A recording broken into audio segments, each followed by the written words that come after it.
this is Jelle from Growing Bonsai. Finding the tree in the field was only half of the problem. Now the thing is in the back of my car and I need to get it out to get it potted up as soon as possible.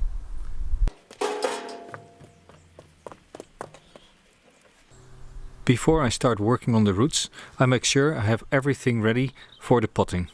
I collect my substrate, I have a big container ready, I have some water, I have different sizes of clippers, I've got some wire and disinfectant spray. One of the things I really liked about this tree is the fact that the roots are quite broad. There's a few smaller surface roots on this side. And on this side there's a very big one that goes quite far. We had to chop this one. When I now start uncovering the roots, I'm trying to keep the roots as moist as possible. There's small roots in the root ball. If I can maintain those, it will balance out the problem that the tree will have recovering from the big cut root.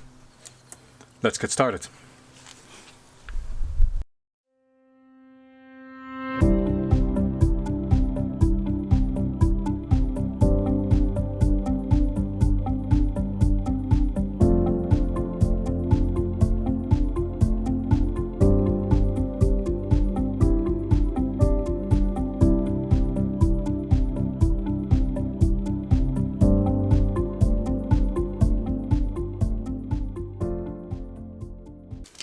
Keeping the roots wet, make sure that the tiny feeder roots that are here on the ends don't dry out. That way the plant has a good chance of recovering.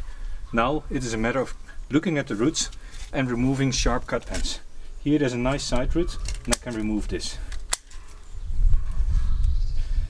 This is a big root that I would like to get rid of because I've got nice surface roots which should take over.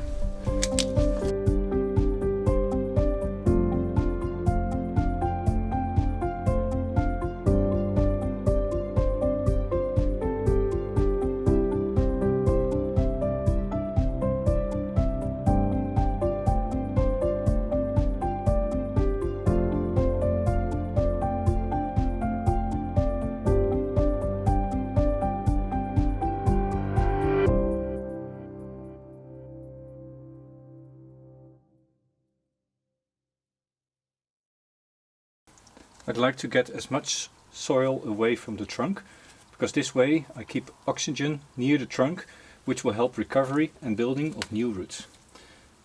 The tree is now about ready to go into the pot. Let's hope that the pot that I have is big enough.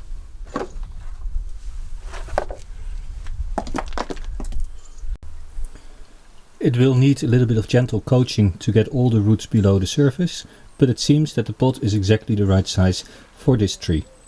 Note, I'm not cleaning up the roots all that much. I want the tree to recover first.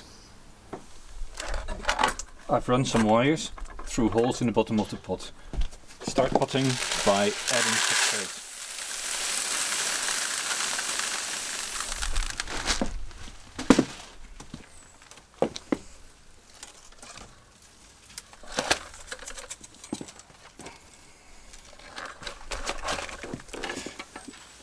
This is the tricky part, where all the roots that are vital to the recovery have to end up below the surface.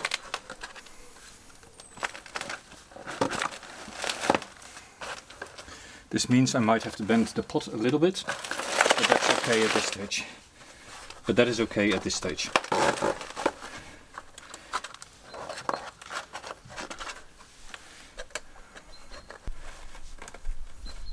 You can use the wire and tie it around one of the root ends to make sure there's absolutely no wiggle later on.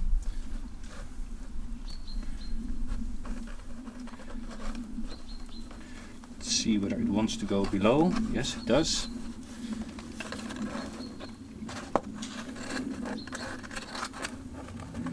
And tie it off at the other side.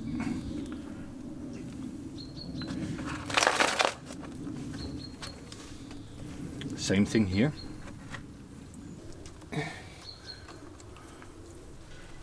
Note, I'm pulling the wire before I tie it off. This way you don't break the wire while pulling. So you first create space and then you turn.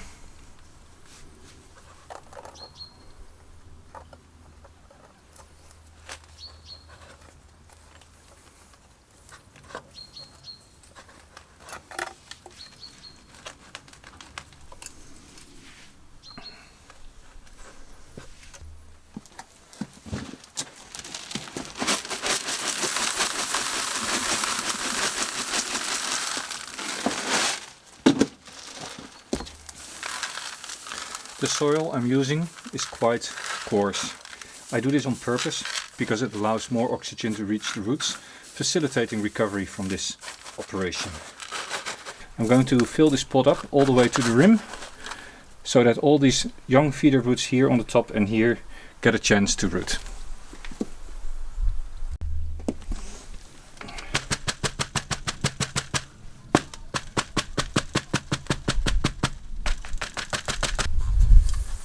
Don't forget,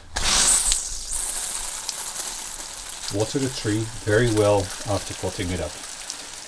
This is important. The soil should be completely saturated. Excess water will drain out, but the roots should not lack moisture at this time. Once the water that runs from the pot is clear and not brown anymore, you have flushed out all the small particles and you can assume the whole pot has been watered. If the substrate was very dry before you start watering, you can consider watering once or twice more over the course of half an hour. For this tree, I see two potential routes towards the future. One of them, starting at the base, going up, following this front branch, ending up with a short tree somewhere up here. The other one is somewhat taller, starts at the base, up along the trunk,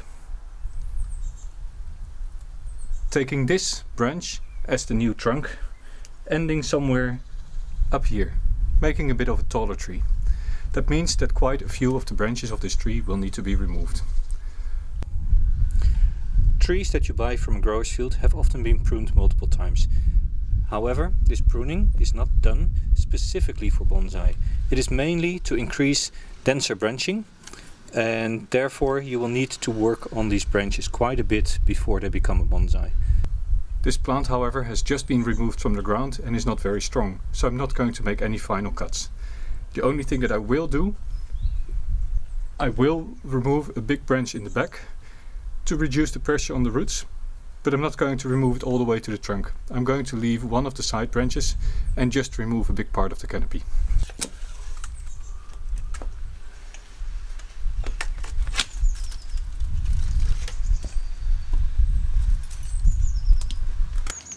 So, getting a shrub from a grower, putting it in a pot, and now letting it recover. We're done for today. This tree will recover somewhere in the shade. Thank you for watching and see you next time. Until then, keep growing bonsai.